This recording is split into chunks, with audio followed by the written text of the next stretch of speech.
یا ایھا الذین آمنوا لا تأکلوا اموالکم بینکم بالباطل، اے ایمان والو، اللہ کے حکم کو کون موڑے گا؟ اے ایمان والو، تم ایک دوسرے کا مال ناحق طریقے سے مت کھاؤ۔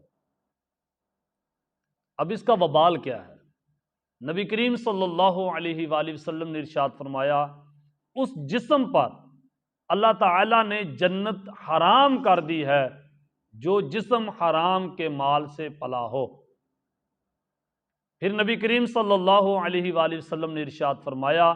جس نے حرام مال کمایا، چاہے 1 روپے ہو، 10 روپے ہو، 50 روپے ہو،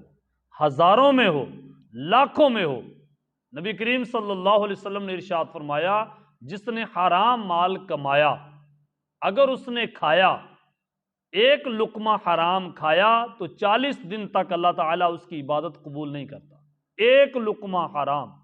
اور 40 دن تک اس کی کوئی دعا اللہ تعالیٰ قبول نہیں کرتا، یعنی نہ دعا قبول اور نہ ہی اس کی کوئی عبادت قبول۔ اور اگر اس نے وہ صدقہ کیا تو وہ اللہ کی بارگاہ میں قبول نہیں۔ اگر اس نے اپنے آپ پہ، اپنے بچوں پہ خرچ کیا، اس میں کوئی برکت نہیں۔ اگر وہی مال چھوڑ کے مرا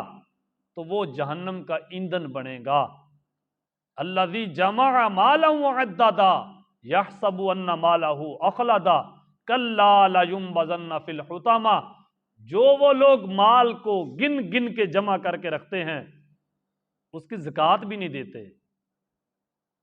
حلال کا ہے تو زکوٰۃ نہ دیا پھر حرام ہو گیا۔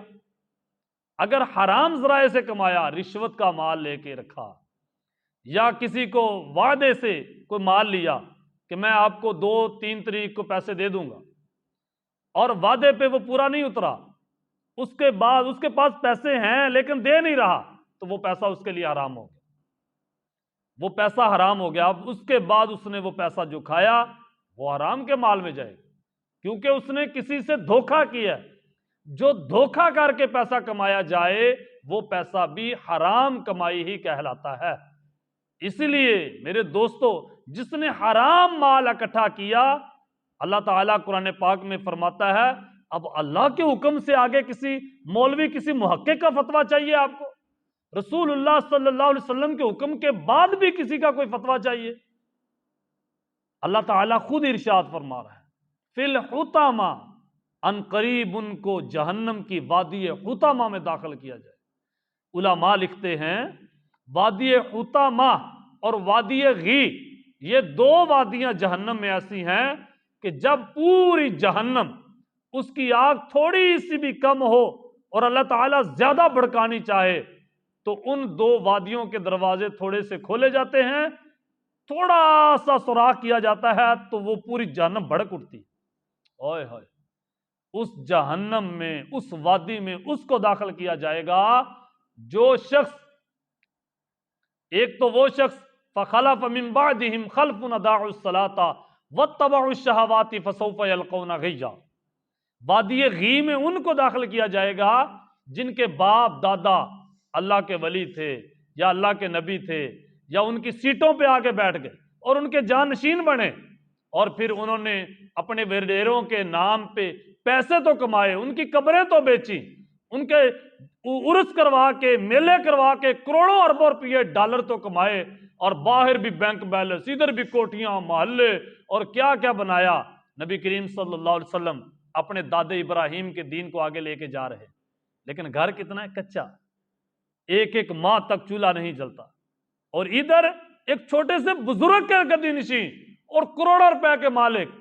یہ ہیں اللہ تعالیٰ نے فرمایا جنہوں نے اپنی خواہش کی پوجا کی، اور خواہش کی پوجا کی خاطر، اپنے نفس کی خاطر نمازیں ترک کر دی، اور بس جو دل میں آیا وہ کیا۔ ان لوگوں کو وادی غی میں داخل کیا جائے گا جن کے باپ دادا مسلمان تھے، اور آنے والے وہ لوگ جنہوں نے اپنے باپ دادا کے نقش قدم کو چھوڑ دیا،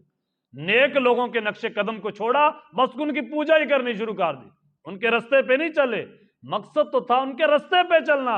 رستے پہ تو چلے نہیں، کیونکہ یہ کام تو مشکل تھا۔ آسان کیا تھا؟ ان کے نام کا پیسہ کھانا، ان کا لنگر کھانا، ان کے نام کی روٹیاں کھانی، ان کے نام کی دیگیں کھانی، یہ تو آسان کام، یہ تو گرو نانک کے دربار پہ جا کے بھی لوگ یہی کام کرتے، یہ کام تو بالکل آسان ہے، اس کے لیے تو کوئی فرقہ ہی نہیں ہے کسی مذہب کا بھی کوئی بھی، یہ تو سبھی ہندوؤں کے بازار میں دیکھو، اگر فری میں کوئی چیز تقسیم ہو رہی ہے تو سبھی وہاں کھڑے ہوں گے، مسلمان بھی اور سارے بھی۔ اور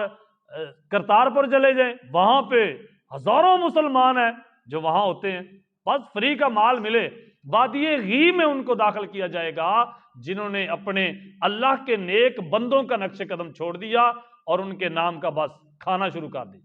اور وادی حطامہ میں ان کو داخل کیا جائے گا جو حرام مال کماتا ہے۔ اس لیے میرے دوستو، حرام مال سے بچیے